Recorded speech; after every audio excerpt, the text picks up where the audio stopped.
There's a monster in your closet. There's a beast in your path. There's a fourth one right behind you, and no, I've never been great at math. The artistic process can come with a lot of feelings: frustration, joy, anxiety, and accomplishment. And one of the most powerful is fear.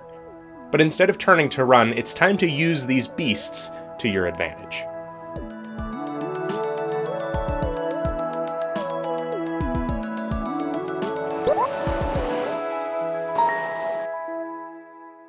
Lots of fears present themselves when it comes to art, drawing, or anything creative. Sometimes it's worrying that what you're making isn't good enough, or that what you're sharing makes you too vulnerable. Sometimes we're afraid to start on something because it's too daunting or too precious. A lot of the times, it's a fear of failure that comes during the making process that leads us to do some funny things.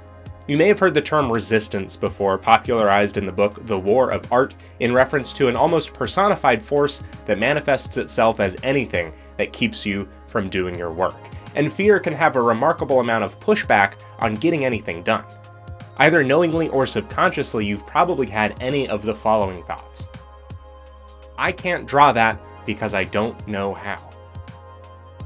I won't make that because I know I can't do it.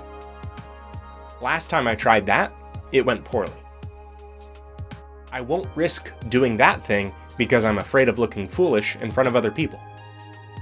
I'm going to stick with my comfort zone because I have a lower risk of messing up that way.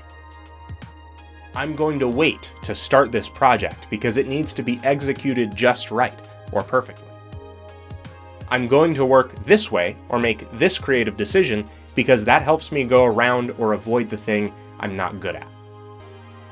Of course, there's plenty of times that creative problem solving and efficiency can be a good thing, but the danger with any of these fears or nagging points you try to avoid is that you can allow them to level up, to feed and grow larger, and to swell in size until they present a much larger problem, at least in our minds, than they ever need to be.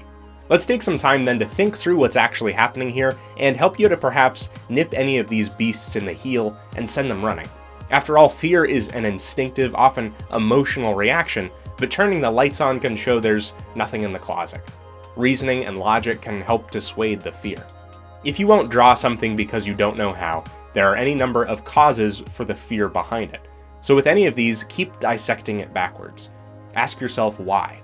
Usually it's because you are daunted by the amount of frustration and failure that comes from sitting down, diligently working to improve the aspect you're lacking in, and slowly failing less and less, and then growing from it. The ability to be okay with your own lack of skill while actively pushing through until you get better is its own skill that perhaps newer artists have yet to develop a tolerance for, but I highly recommend that you do. Drawing hands is always the thing that I talk about with this just because it's a pretty universal pain point for a lot of people. But instead of never drawing hands, or always hiding them in pockets or substituting them with something else, this means facing down hands directly and filling pages and pages with hand studies. And if you're worried about failing in front of other people, yeah, that's pretty rough. So do the same thing. Do that diligent practice privately instead of on display. I think a lot of times we assume that we have to do this kind of work publicly to maintain posts on Instagram or something, but you're allowed to make art that isn't performance art, studies that are just for yourself. And if you find yourself using all of your art making time making things you share publicly, you need to share publicly less, or carve out part of that time just for studies and for yourself. Only drawing in front of an audience or a perceived audience can be a crippling and stunting digression. Even then, realistically, no artist or person for that matter is perfect. So maybe walking through what your worst case scenario would be could help this fear, because oftentimes it may not be that bad. There's another element of fear, though, that we need to face down, as sometimes the things that we are most afraid of is the thing that we need to be working on. After all, fear of a vicious, wild animal in your path means respecting it, avoiding it, and being careful not to upset it. It's assigning this thing importance.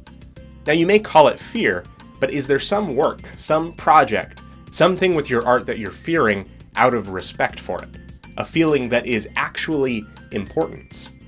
Maybe you don't want to start working on that story before it's just right, or you continually switch between wanting to pursue something and pushing it off because of how daunting it may seem.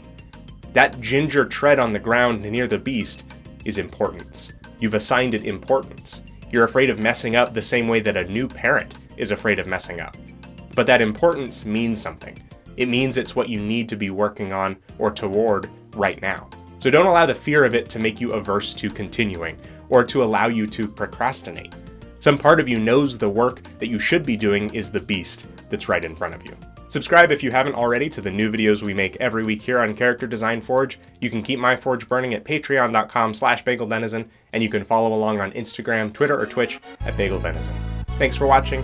Have fun creating.